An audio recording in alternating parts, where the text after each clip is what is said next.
Hey, beautiful people, what's going on? What's happening? This is me, the Infinity Midwife, coming to you once again. I hope you're taking care of your mind, your heart, and your entire being. Listen, guys, I was pulled by spirit to say this message today, so I'm gonna get right into it because I feel like it needs to be said, and we need to get over with this, okay?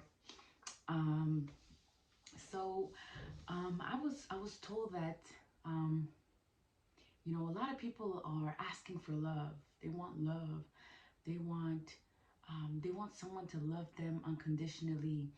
They want to have someone to come home to and to love on them, to fuck them good, to prepare them good meals, to take care of them, to take care of the burdens.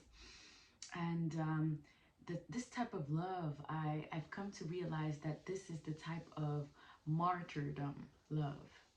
It is, when we are asking someone from the outside to love on ourselves, when we haven't done the work to start loving on ourselves, we are asking someone to sacrifice all that they are in order to love us, in order to see us. And I feel that it's yes, on the individual level you will find these type of relationships, and also on a collective level you will also find these groups of people, or these leaders asking for, groups of people, nations, to bow down, to give their love, their energy away for a certain promise, um, for a certain hope of a better life, of a better tomorrow, right? And I wanted to talk about this because we need to get clear on this. You will not find unconditional love if you have not found it within yourself first. What does that mean? What does it mean to be unconditionally loved, or to love unconditionally? Well, first of all, okay, when we come into this world, we are supposedly loved by our parents, right? We have a mother and a father. They're supposed to give us unconditional love and attention. They're supposed to feed us when we cry. They're supposed to change our diapers to make sure that we are growing up in a healthy environment. But unfortunately, that's not the narrative for many of us. Many of us have come up and have been risen by parents who were imbalanced emotionally, spiritually, imbalanced materially, imbalanced psychologically, materially, physically. So we grew up in certain environments where we lacked that type of unconditional love that we should have been receiving from our parents, right?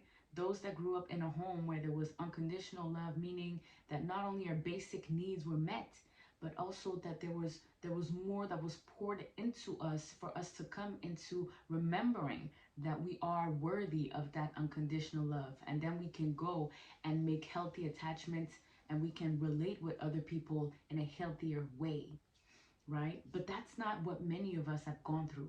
And like I've said in my previous video, we've been going through this era of bondage, this era where we were kept, first of all, in separation from our feminine aspect. The masculine aspect was separated from the feminine. And in order to keep that alive, to keep that false belief alive, to keep that illusion alive, people had to thrive by giving away their power, right? Because when you come into union with self, when you come into union with your feminine aspect and your masculine aspect, you will find that love within. You will find that there's this beautiful, loving dance within yourself that is not only giving you the proper actions to take, not only giving you the proper thoughts to think, but also um, giving you the proper nurturing, the proper um, food for your soul, for your mind, for your body, for your emotional stability, for your psychological stability. But many of us, we have not grown up learning these things and having the reflection from our parents back to us about these things. A lot of us grew up with some form of lack, okay? And so when we grow up with these type of lack, as we are becoming adults, when we start the process of healing, we have to go back to these things. We have to go back to our childhood. We have to go back to the places that were comfortable, that we grew up upon because we didn't know any better, right? But as we are growing up, we figure out that there are other people living differently, that there are other beliefs out there, that unconditional love actually exists, right? But it is not necessarily it's not dragged on the external, right? But because we've been living in environments where we were taught to give away our power, to give away our love, whether through our toxic mother or a toxic father, we grew up to think and to believe that in order to receive love or a form of unconditional love, we have to give away our own love. We have to give away our own power to someone else or to some belief or to a system or to a religion or to a culture or to a tradition or to a practice, right? But when we come into doing the work of healing, right, what does it mean? We start coming back into union with self, meaning we are bridging the gap between the masculine aspect of self, meaning, all the action oriented, the goals, the structure, the vision, right? We are bringing back our masculine. So first we're healing that toxic masculinity, because if you've listened to my previous videos, I do talk about toxic masculinity and how it affected all of us during that era of bondage, right? So we start healing that toxic masculinity by getting rid of all the attachments, all the beliefs that are externally driven, meaning getting rid of certain beliefs regarding how do we relate, getting rid of um, beliefs around scarcity, lack, wealth. We start getting rid of all these attachments on an emotional level, psychological level, material level, spiritual level. So we start detaching and we start purging, right? We start really doing the work by healing our masculine self, right? So um, we're no longer toxic to ourselves and other people. We're no longer holding on to attachments that are narcissistic, right? Narcissistic is, am I saying it right? So we're no longer holding on to attachment that are unhealthy, that are violent, that are abusive, that are narcissistic. We're no longer holding that within ourselves, and we're no longer projecting onto others, right? So that's the first type of work that we do. And when we do that, we come back to our own child self. We come back to healing a part of us that was abandoned, rejected, that felt betrayal, that felt humiliated, that felt all the types of injustices out there. So then we come back to healing our inner child. We start reparenting by becoming the mother that we probably didn't have, or the father that we probably didn't have. And then we start balancing ourselves emotionally, psychologically, mentally, physically, materially. We start reconstructing ourselves again with healthier beliefs about ourselves, because we've made peace with a part of us that was hurt, right? That inner child that was hurt grew up and became this big boy or this big girl that was constantly being toxic to themselves and to others, right? Thus living in their toxic masculinity. But when you start healing the toxic masculinity, what start happening, right? You start hearing your divine feminine, or the feminine aspect of self, start talking to you. You start being revealed messages, whether it's through dreams. You start tapping into the unknown. You start believing that there's just more than this material meat suit, right? You start believing that there's a power that lives within yourself, that is there, that is activated, that is just waiting for you to take their hand and dance the dance. This union, this beautiful union, where the feminine is going to reveal to you all the magic, all the power, all the beauty that lies within yourself. And when you start bridging that gap and you come into union with self, your inner child is going to be healed, right? Because you're going to know how to reparent your inner child. You're going to know how to give back to yourself. You're going to know how to care and nurture for yourself. You're going to recognize when you're doing a mistake, but that mistake is leading you to a key to a deeper happiness, to a deeper understanding, to a deeper inner knowing of your own self. And it is necessary, because once we do that work, we are no longer going to wait on someone else to fill our cup. We are no longer going to thrive into being abusive towards someone because we feel that we are entitled to a certain type of love, because we grew up on that notion, right? On that abusive notion that there was, that we needed to be violent, we needed to defend ourselves, we needed to become the abused, we needed to live in this scarcity mentality, we needed to be a slave, or we needed to, you know that saying that says you dominate, or you become dominated, or you eat or you become the eaten, right? You pray or you become the prey, right? That notion of separation. Or you kill or you get killed, right? We've all heard the album of 50 Cent. No, that's not the album of 50 Cent. Anyways, I know that there is a saying out there, you kill or you be killed, right? And that is that notion of living in separation that is being activated in a lot of people, especially a lot of men that grew up on that notion that they were not worthy of being loved. They were not worthy of being nurtured, cared for, maybe because they had an abusive mother or an abusive father, right? So they grew up with that notion that they needed to do the same to others in order to thrive and to be loved, or they get killed, or they get preyed on, or they get bullied, or they get dominated, right? So all of these notions is, again, the representation of the toxic masculine, right? On an individual level, but also on a collective level, meaning that we as people, because we've been living in this era of bondage, not only we found that in our own individual experiences where we could recognize where there was abuse, there was violence, but on a bigger and broader scale, you have religions or religious leaders doing this to a whole mass of people, right?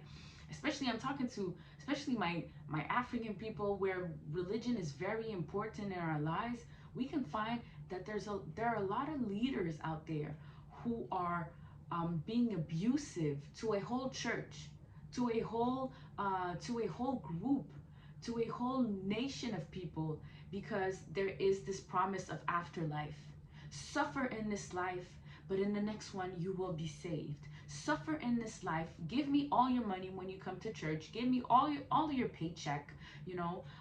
When I ask you to be sexually active with me because I'm the pastor, I'm the leader, you do it. Right? The same goes with Islam. Send all your children to me. I will abuse them. I will sexually mistreat them. I will mistreat your children, but then I'll send them in the streets so that they prostitute and they get money and they bring back that to the mosque. Or I will be using the book of knowledge or the book of spirituality in order to become this big guru, and then have people slaving on me, people giving me their love and their energy because I feel like I'm entitled, because I come into that knowledge or that wisdom. So it gives me that entitlement where I can use people and abuse people, right? Or you have these beliefs where there are classes of people, and that there are some that are totally underneath everybody else, and that they cannot marry, they cannot they don't have the right to exist because they have karma that they need to bring in the afterlife, and that if they don't follow or they don't live in a certain way, well, then their karma is going to be carried on to the next life, and they're going to be the untouchables, right? We can't touch them, we can't marry them, they just marry within themselves, and they are the slave amongst all the other classes. We find that in all across the globe. You can find in every culture. You can find in every culture, every tradition, every groups of nations, you will find that there has been this promise, this notion of hope or promise to keep people in bondage, where people are giving away their energy, they're giving away their love, because they grew up on that notion that, you know, when parents when parents give, or you know, they how do you say this, they pass on beliefs, knowledge, religion, education, they pass it on to their children. Well, the children is going to pick up on it and they're going to grow up on it. So it's intergenerational traumas on the emotional level, spiritual, especially the spiritual level, because a lot of religions are going to come with that notion that it's not in this life that you're going to gain liberty, freedom, heaven, or you know, you're gonna break free from your chains. It's not in this life, it's in the afterlife. It's somewhere else. It's not within you, it's in this group, right? So it's this external promise, this external hope of a better tomorrow. And what does that do when a whole collective, a whole nation of people believe in those things? It strips them away from their power. It strips them away from their belief that they are worthy of love, their worthiness. It strips them away of all possibility of ever coming into themselves and then healing their toxic ways, their masculine toxic ways, and then healing the feminine ways, and then bridging the gap, and then them, you know, as a nation coming into their own knowing that they are powerful, they are loved, they are worthy of experiencing that unconditional love, and that they don't need that leader, they don't need that belief, they don't need that religion, they don't need that book necessarily. They just need to come back to themselves. And I feel like we that was the whole era of bondage. We had millennials, not the millennials in this era. I'm talking about we had ages of people giving away their love and their energy to feed a certain belief, to feed a certain narrative, to feed a certain entity, to feed a certain leader, to feed a certain religion, or you know, construct or dogma, right? But because we're stepping away from that era of bondage, we need to come back into that wholeness of who we are at the very core, right? But we need to start doing the work, right? And that work is not going to be comfortable. It's going to be a work that's going to demand you to get naked, to kill yourself, literally. I've heard that the other day. Someone said, you know, how do you, you know, how do you heal yourself? Well, you're gonna have to die. A part of you is gonna have to die.